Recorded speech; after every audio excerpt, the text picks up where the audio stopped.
ഒക്കെ ഫിക്കറുള്ളതായി, ഒരു അമ്മാവുമായിട്ട് ബന്ധമുണ്ടാവാനായി, മനുഷ്യന് നരകത്തിൽ നിന്ന് രക്ഷപ്പെടണമെന്നുള്ള വേദന ഉണ്ടാവാൻ തുടങ്ങി. അങ്ങനത്തെ ആൾക്കാരാണ് ആവശ്യമുള്ളത്. മെഡിക്കൽ കോളേജിൽ പഠിക്കുക എന്ന് പറഞ്ഞാൽ എന്താ നിങ്ങൾ വിചാരിച്ചത്? ഡോക്ടറാവണം. വാപ്പിയും ഡോക്ടറാണ്. ഒറ്റ മോനേ ഉള്ളൂ. അവനെ എന്ത് ചെയ്തു പറഞ്ഞാൽ SLC full A+, +2 full A+ science എടുത്തത്. ഭയങ്കര പവറാണ്. നല്ല വിദ്യാഭ്യാസം ഉണ്ട്, നല്ല എഡ്യൂക്കേഷൻ ഉണ്ട്, നല്ല തലയാണ്, നല്ല ഐക്യമാണ്. വാപ്പിയും മെഡിക്കൽ കോളേജിലെ ഡോക്ടർമാരാണ്. ഒരു പെരയിലിരുത്തി ഈ കിതാബ് പഠിപ്പിച്ചു കൊടുത്താൽ എന്താ ഉണ്ടാകുക? മെഡിക്കൽ കോളേജ് പഠിക്കുന്ന മുഴുവൻ കിതാബ് പുസ്തകം വാങ്ങാൻ കിട്ടും, നമുക്ക് വാങ്ങാൻ കിട്ടും. ഫുള്ള് അവിടുന്ന് പഠിപ്പിച്ചു കൊടുക്കുകയാണ്. സയൻസ് ഇതാണ്, അനാട്ടമി ഇതാണ് എന്നൊക്കെ പറഞ്ഞു കൊടുത്തിട്ട് ഇതിലിങ്ങനെ 2 ഞരമ്പുണ്ട്, പിന്നെ വൻകൂടൽ ഇങ്ങനെയാണ് വരുന്നത്, ചെറുകൂടൽ ഇങ്ങനെയാണ് വരുന്നത് എന്നൊക്കെ പറഞ്ഞാൽ ഒക്കെ പരന്ന് പഠിപ്പിച്ചു കൊടുത്താൽ എന്താവുക? നിങ്ങൾ പറയും ഡോക്ടറോ? മെഡിക്കൽ കോളേജിനോട് ചേർന്നിട്ടാണ് മെഡിക്കൽ ഹോസ്റ്റൽ ഉണ്ടാക്കുക. അനാട്ടമി എന്ന് പറഞ്ഞാൽ ബോഡിയാണ്, ബുക്കല്ല. അനാട്ടമി പഠിക്കല് ബോഡി വെച്ചിട്ടാണ്, ഡയറക്റ്റ് നോക്കിയിട്ടാണ് പഠിക്കുന്നത്. കുടല് ഇതിലൂടെ ഇങ്ങനെ വരച്ചിട്ടല്ല. ഓരോരുത്തരും ബോഡി എന്ത് ചെയ്യും? നിരീശ്വരവാദികളൊക്കെ പോലെ ബോഡി എന്ത് ചെയ്യേണ്ടി മെഡിക്കൽ കോളേജിനൊക്കെ വഖഫ് ചെയ്യുന്നു. ആയത് നല്ല കാര്യമാണ്. കാരണം അമ്മാനെ പറ്റിയ സാധനമാണ്. ഓരോ ചെയ്യന്മാരൊക്കെ ഇങ്ങനെ പഠിക്കും. പിന്നെ ഈ അജ്ഞാത ജഡങ്ങളൊക്കെ കുറച്ചേരൊക്കെ നോക്കിയിട്ട് ഒരു സാധനം കുട്ടിയൊക്കെ അനാട്ടമി പഠിക്കാൻ വേണ്ടിയിട്ട്. കാരണം ഇല്ലാതെ പഠിക്കാനില്ല, ഇപ്പൊ വെച്ചിട്ട് പഠിക്കേണ്ടത്. ഫസ്റ്റ് ഇയർ അത് അനാട്ടമി പഠിക്കും. പിന്നെ സെക്കൻഡ് ഇയർ, തേർഡ് ഇയർ ഒക്കെ ഓരോ സെക്ഷനിൽ ഇങ്ങനെ കൊടുക്കും. യൂറോളജി സെക്ഷനിലുണ്ടാവും, ഗൈനക്കോളജി സെക്ഷനിലുണ്ടാവും, എല്ലാ സെക്ഷനിലും എല്ലാ കുട്ടികളും ഉണ്ടാവും. അങ്ങനെ 4.5 കൊല്ലം ആ മെഡിക്കൽ കോളേജിന്റെ സറൗണ്ട് നിന്നിട്ട് പഠിച്ച് അവന് ശരീരത്തിനെ കുറിച്ച് അവൻ മനസ്സിലാക്കാണ്. അതൊക്കെ പഠിച്ച് കഴിഞ്ഞാൽ 4.5 കൊല്ലം കഴിഞ്ഞാൽ BBS പരീക്ഷയിൽ കഴിഞ്ഞാൽ അവർക്ക് കോഴ്സ് പൂർത്തിയായി കിട്ടണമെങ്കിൽ 1 കൊല്ലം ഹൗസ് സർജൻസി ആക്കണം, പഠിക്കണം.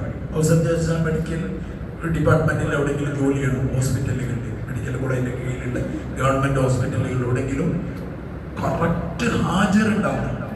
1 കൊല്ലം പഠിച്ചു, ഏപ്രിൽ അഡ്മിഷൻ വാങ്ങി, പിറ്റത്തെ ഏപ്രിൽ ആകുമ്പോഴത്തേനും അവൻ സമീപനം കൊടുക്കില്ല. അവന്റെ ഇത് ചെക്ക് ചെയ്യും, അവന്റെ അറ്റൻഡൻസ്.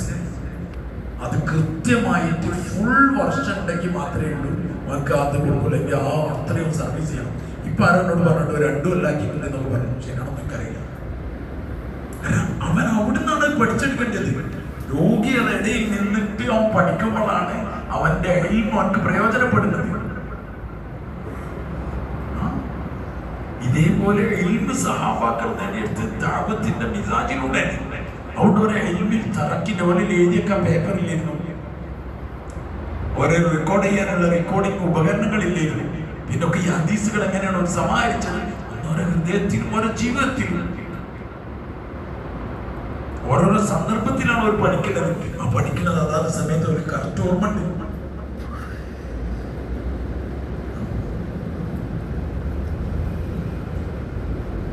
PG ചെയ്യുന്ന ആൾക്കാരെന്താണ് ചെയ്യുന്നത്?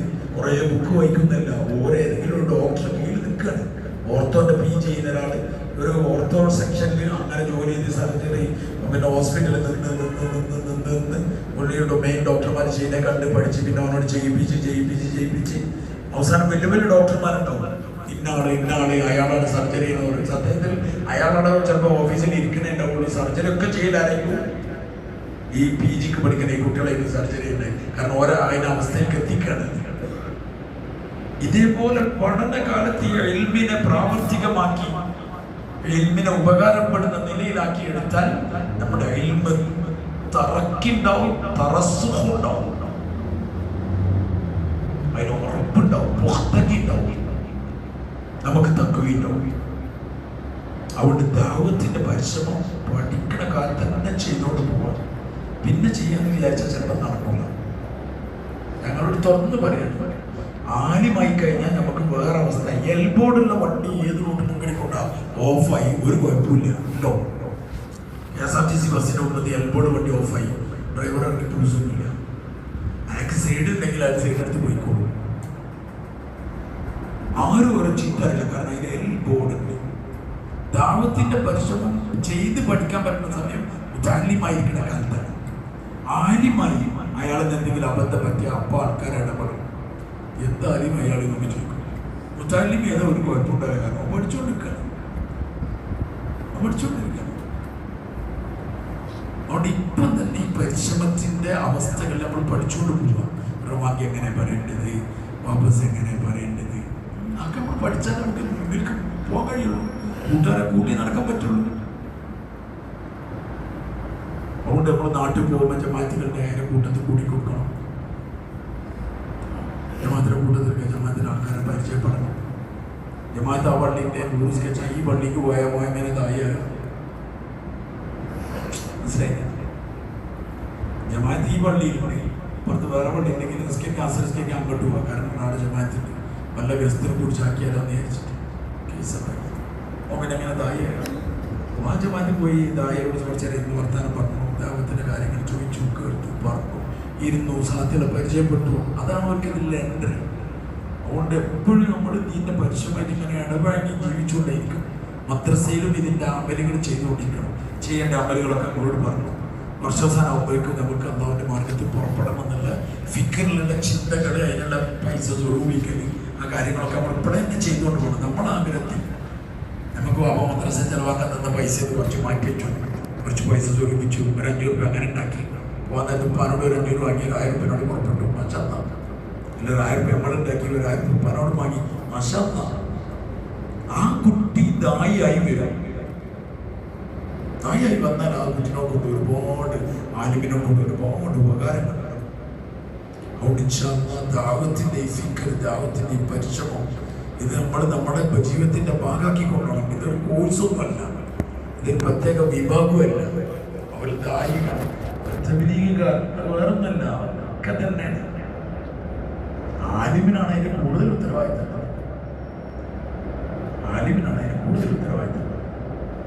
അതുകൊണ്ട് മാഷാഅല്ലാഹ് നമ്മുടെ പഠനകാലത്ത് തന്നെ കാര്യങ്ങൾ ചെയ്യണം. ഞാൻ നേരത്തെ പറഞ്ഞ കാര്യം, തഖ്വ ഉണ്ടാക്കാൻ അപ്പോഴേ ശ്രമിക്കണം. കിട്ടിയതൊന്നും തിന്നരുത്. തിന്നൽ ഹലാലാക്കൽ വളരെ മസ്റ്റാണ്. ഹറാമ തിന്നാൽ അതുകൊണ്ട് വളരുന്ന ശരീരം അത് നരകത്തിലുള്ളതാണ്. അവിടെ നല്ലപോലെ ശ്രദ്ധിക്കണം. തിന്നൽ എന്താണെന്നുള്ള കാര്യം. വേറെ കുട്ടികളെ അതിരുന്നൊക്കെ ഉദാഹരണം ഉണ്ടാവും. ഏതെങ്കിലും കുട്ടീനെ മനസ്സ് വേദനിച്ചിട്ടുണ്ടെങ്കിൽ നമ്മളത് ആലോചിക്കണം. ഹലാലെ അള്ളാഹു സ്വീകരിക്കും. തിന്നണത് സൂക്ഷിക്കണം, കണ്ണിനെ സൂക്ഷിക്കണം. ഈ കാലത്ത് ഒരു മനുഷ്യൻ നശിക്കാനുള്ള എല്ലാ സംവിധാനങ്ങളും ഒരുമിച്ച് കൂട്ടിയ ഒരു ടോപ്പ് ശൈത്താന്റെ യൂണിവേഴ്സിറ്റിയുടെ പേരാണ് മൊബൈൽ ഫോൺ എന്ന് പറയുന്നത്. ഒരാൾ മൊബൈൽ ഫോണിൽ ഇങ്ങനെ നിൽക്കുകയാണെങ്കിൽ അയാൾ നശിക്കാൻ വേറെ എവിടെയും പോകണ്ട, അറിയാതെ അയാൾ നശിച്ചോളൂ. വയസ്സായ ആൾക്കാർ വരെ, മുമ്പൊക്കെ വയസ്സന്മാർ പള്ളി വന്നിരിക്കുന്നുണ്ട്, ചിലപ്പോൾ വൈകുന്നേരം ചായപ്പീടിയിലൊക്കെ ഇരിക്കുന്നുണ്ട്. എളുപ്പം ശ്രദ്ധിച്ചൊക്കെ വയസ്സന്മാരൊക്കെ കുറവാണ്.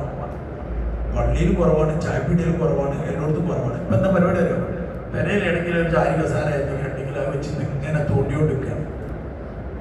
അങ്ങനെ തിന്മകളിലൂടെ കഴിഞ്ഞു പോവാണ്. ഒരു 74-75 വയസ്സിൻ്റെ ഒരു വാപ്പനെ പറ്റിയ ഒരു മോനോട് പറഞ്ഞു, നിങ്ങളൊന്ന് ഉപ്പാൻ്റെ അടുത്തേക്ക് വരണുണ്ട്. അപ്പൊ എനിക്ക് പരിചയമുള്ള ആളാണ്, നല്ല ദീനിയായിട്ട് ഒറ്റ ജമാഅത്ത് നിസ്കാരം ഒഴിവാക്കാത്ത ആളാണ്. സുബഹിയും എല്ലാം ഒത്തിരി ജമാഅത്ത് നിസ്കരിക്കുന്ന ആളാണ്. നല്ല മനുഷ്യനാണ്, സുന്നത്തൊക്കെ ഉള്ള മനുഷ്യനാണ്. പക്ഷെ ഇപ്പം ചെറുതായിട്ട് സുഖമില്ലാതായി, നടക്കാൻ ചെറിയ അസ്വസ്ഥതകളായി. അങ്ങനെ പള്ളിയിൽ വരില്ലാതെ നിസ്കാരം വീട്ടിലുണ്ട്, സുന്നത്തുണ്ട്, താടിയൊക്കെ ഉണ്ട്. അയാളെ മോഹം എന്നോട് പറയുന്നത്, നിങ്ങൾ പലയിടത്ത് കാണാൻ വരും. ഞാൻ പറഞ്ഞു എന്തോ അസുഖത്തിനെ കാണാൻ വരാനാണെന്ന് ഞാൻ വിചാരിച്ചു.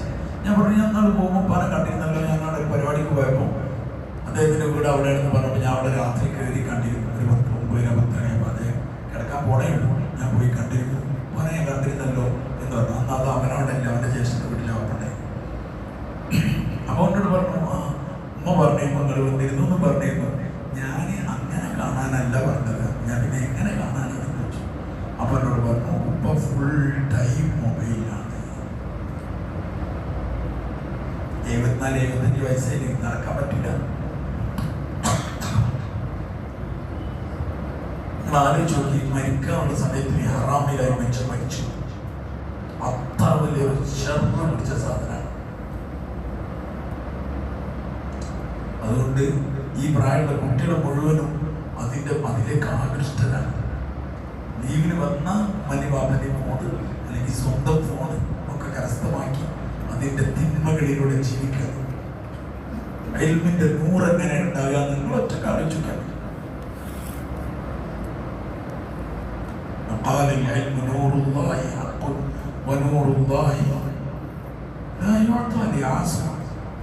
തെറ്റ് ചെയ്തു നൂറ് കിട്ടൂല.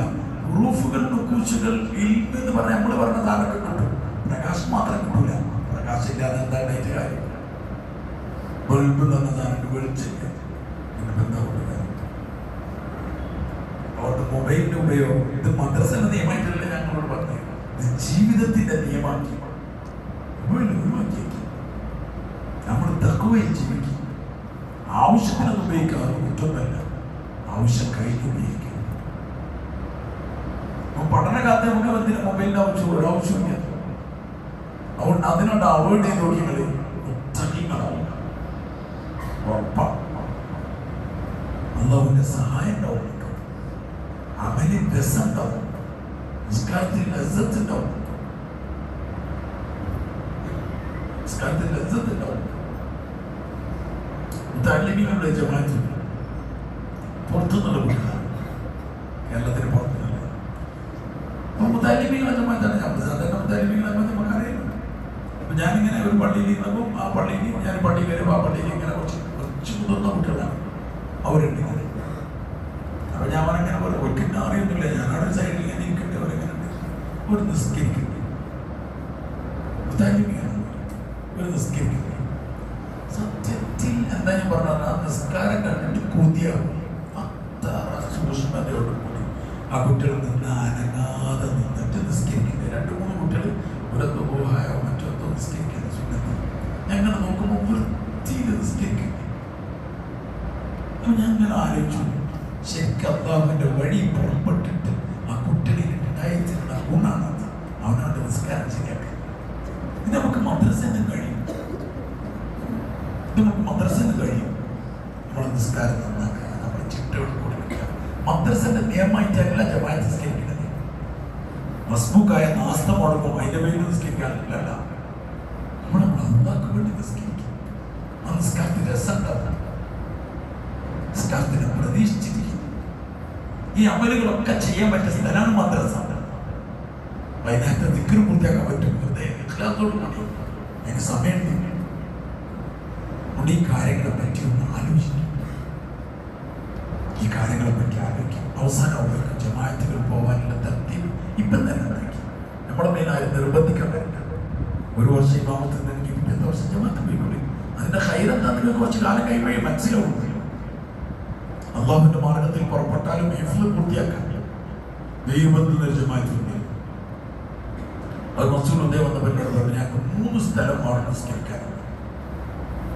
ഒരു 11-12 ആൾക്കാരുള്ളത്. ഞങ്ങളൊക്കെ ആശ്രയങ്ങളാണ്. ഞങ്ങൾക്ക് നിങ്ങളെ നിസ്കാരത്തിന് കൂടെ നമ്മൾ കൂടില്ല. ഞങ്ങൾക്ക് വേറെ നിസ്കരിക്കാൻ വേണമെങ്കിൽ സ്ഥലത്തിൽ ഉപയോഗിച്ചു. മസൂദിന്റെ താഴത്ത് കിച്ചൺ കണ്ടിട്ടുണ്ടാവും. കുട്ടികളൊക്കെ ആദ്യം ഭക്ഷണം കഴിക്കുന്നത്. അവിടെ ഒരു കുട്ടിക്ക് ഒരു സ്ഥലം കൊടുത്തു. പിന്നെ 3-ാമത്തെ നില കൊടുത്തു. ഒരു ടീമിന് ഞാൻ സ്ത്രീകളെ പള്ളി കൊടുത്തു. അപ്പോൾ 3 ജുസ് ഓതിട്ടാണ് നിസ്കരിക്കുന്നത്. ഓരോ 10 ദിവസം കഴിയുമ്പോൾ ഹത്തം തീർക്കണം. അത് 4 ആൾ 3 ആളൊക്കെ വെച്ചിട്ടാണ് ജമാഅത്ത് സമാധാനപരമായി ഓതി നിസ്കരിക്കുന്നത്. അല്ലാഹുവിന്റെ മാർഗത്തിൽ പുറപ്പെട്ടാലും നമ്മളെ ഹിഫ്ളിനെ നമുക്ക് സംരക്ഷിക്കാൻ പറ്റും. കുറച്ചും കൂടി ഉണ്ടാവും. അതുകൊണ്ട് ഇപ്പം തന്നെ പ്ലാൻ ചെയ്യാം. ഞാൻ ഈ വർഷം 40 ഉറപ്പായിട്ട് പോകണം. എന്റെ ജീവിതം നന്നാക്കണം, എനിക്ക് അല്ലാഹുവായിട്ട് അടുക്കണം. അങ്ങനത്തെ ഒരു നെയ്യത്തിൽ ഇപ്പം തന്നെ നമ്മൾ നോക്കിയാൽ നമുക്ക് പുറപ്പെടൽ നടക്കും, കാര്യങ്ങൾ എളുപ്പമാവും, എല്ലാം ചെയ്യും. എങ്ങനെയൊക്കെയാണ് മദ്രസ പരിശ്രമിക്കേണ്ടതെന്നൊക്കെ നമ്മളോട് പറഞ്ഞു. അത് അതേപോലെ തന്നെ ഇഖ്ലാസോട് കൂടി നമ്മൾ ചെയ്യും. നമ്മുടെ മനസ്സിലുള്ള നിയ്യത്തിൻ്റെയാണെന്ന് വെച്ചാൽ ലോകം മുഴുവനും ദീനുമായിട്ട് പോകണം. ലോകം മുഴുവനും ദീനുമായിട്ട് പോകണം. നമ്മൾ വിദൂരമായ കാര്യമൊന്നുമല്ല, വിദൂരമായ കാര്യമൊന്നുമല്ല. നമുക്ക് തോന്നുന്നു നമ്മളൊക്കെ പഠിക്കുന്ന സമയത്ത് നമ്മളൊക്കെ ഞാൻ എപ്പോഴും ആലോചിക്കലുണ്ട്, ഓരോ രാജ്യത്ത് പോകുമ്പോൾ ഞാൻ ആലോചിക്കലുണ്ട് നമ്മൾ അന്ന് ചെയ്തത് ദുബായിരിക്കും. അന്നൊന്നും നമുക്ക് ഒരു തിരുവനന്തപുരത്ത് പോകാൻ പൈസ ഇല്ല. പറയില്ല, തിരുവനന്തപുരത്ത് പോകാൻ പൈസ ഇല്ല. സത്യം. മൂസ മൗലാന ഹജ്ജിന് പോയി വരുമ്പോൾ മൗലാന എല്ലാ കൊല്ലം ഹജ്ജിന് പോകും. പോയി വന്നാൽ ഒരു ക്യാനി സംസം കൊണ്ടുവരും മദ്രസയ്ക്ക്. അത് വലിയൊരു ചെമ്പിൽ പറഞ്ഞിട്ട് വെള്ളമൊക്കെ പറഞ്ഞിട്ട് അസർ സ്കെച്ച് പോകുമ്പോൾ അങ്ങനെ ഓരോരുത്തർക്ക് ഓരോ ക്ലാസ് പോകും. ഒരാൾ ക്ലാസ് ചാടിക്കുന്നത് ഇപ്പോഴും ഓർമ്മയുണ്ട്. ആ സാധനം കൊണ്ടയച്ചിട്ട് ആടാടെ പോയി ഇരുന്നിട്ട് ഫുള്ളിക്കറിൽ കുറച്ചൊക്കെ ഹജ്ജ് ചെയ്യണേ, ഉംറ ചെയ്യണേ എന്നൊക്കെ. സത്യത്തിൽ അന്ന് ഹജ്ജിനെ പറ്റി ആലോചിക്കാൻ കൂടി നമ്മളോട് കഴിയില്ല, ആലോചിക്കാൻ കൂടി കഴിയാത്ത സമയത്ത് ജീവിതത്തിൽ ഒരഞ്ചെങ്കിലും ചെയ്യാൻ പറ്റുമെന്നുള്ളത് അറിയില്ല ആ കാലം. പക്ഷെ ദുവാകൾ ചെയ്ത് അന്ന് ദുവാ ചെയ്യും. പിന്നെ വിദേശത്ത് വരുന്ന ജമാഅത്തുകൾ അങ്ങനെ നമ്മളിങ്ങനെ ദുവാ ചെയ്തുകൊണ്ടിരിക്കും. പക്ഷേ ലോകത്തൊക്കെ പോകണം, ഒക്കെ പോകണം. ഇപ്പൊ ഞാൻ അങ്ങനെ ആലോചിക്കും, മക്കത്ത് പോവാന്ന് പറഞ്ഞത്, ഹജ്ജ് ചെയ്യാന്ന് പറഞ്ഞത്, ഉംറ ചെയ്യാന്നൊക്കെ പറഞ്ഞത് കോഴിക്കോട്ടേക്ക് പോകണ മാതിരിയായി. സത്യം.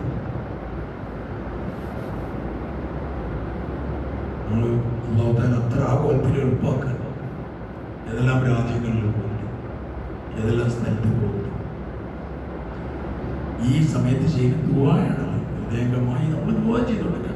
ഇത് മാത്രമല്ല, ഓരോ ആൾക്കാരും ഒരു രാത്രി 2 മണിക്ക് ഒരു കോളുണ്ട്. രാത്രി 2 മണിക്ക് ഞാൻ ഉറങ്ങിയിട്ടില്ല, ഞാൻ ആരോട് സംസാരിച്ചുകൊണ്ടിരിക്കുകയാണ് യാത്രയുടെ മറ്റും.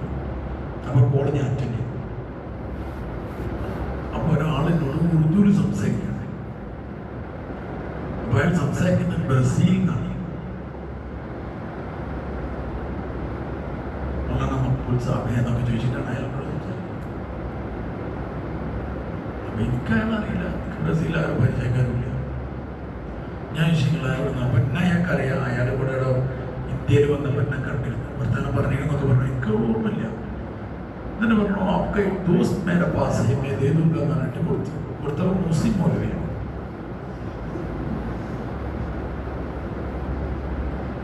മുസ്ലിം മൗലവിയോട് ചോദിച്ചതാണ് മക്ബൂൽ മൗലാന അറിയാതെ നമ്പർ കൊടുത്താൽ ആ വിളിക്കുന്നതാണ്. അങ്ങനെ വിളിപ്പിച്ചാണ് മുസ്ലിം ബ്രസീലിൽ മുസ്ലിം മൗലവി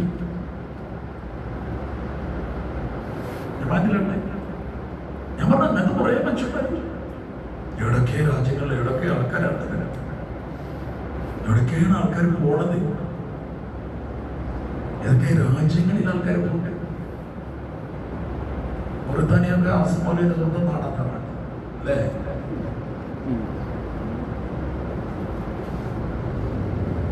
ഓരോരുത്തർക്കും ഓരോ നാടന്നെ ഏറ്റെടുത്തിൽ, ഓരോ നാട് അറിയപ്പെടുന്ന സ്ഥലങ്ങളായിട്ടുണ്ട്. പൈസന്റെ ഉൾക്കൊണ്ടല്ല സത്യത്തിൽ ഹൃദയത്തിന്റെ ഫലവും ജീവിതത്തിന്റെ ദുആയും ആ ഫിക്റുമാണത്. നിങ്ങളോട് ഞാൻ പറയണം, അമേരിക്കൻ സമ്മേളനം നടന്ന ആൾക്കാരൊക്കെ നാട്ടുകാരൊക്കെ പല രാജ്യങ്ങളിൽ ഈ കാനഡയിൽ സമ്മേളനം നടക്കാൻ പോകുന്ന വിളിച്ച് ഞാൻ യൂറോപ്പിന്റെ മഷൂർ നടക്കാനായി കഴിഞ്ഞിട്ട് ഇപ്പം ഞാൻ വരുമ്പോൾ ഈ വീട്ടിൽ നിന്ന് ഇറങ്ങിയപ്പോൾ ഇതുണ്ട് കാനഡ. ഞങ്ങൾ കാനഡയിലുള്ളത്. ഞങ്ങൾ കാനഡ 2 സമുദായം നടക്കുന്നുണ്ട്.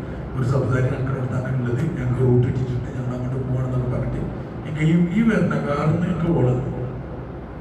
അടുത്ത മെസ്സേജ്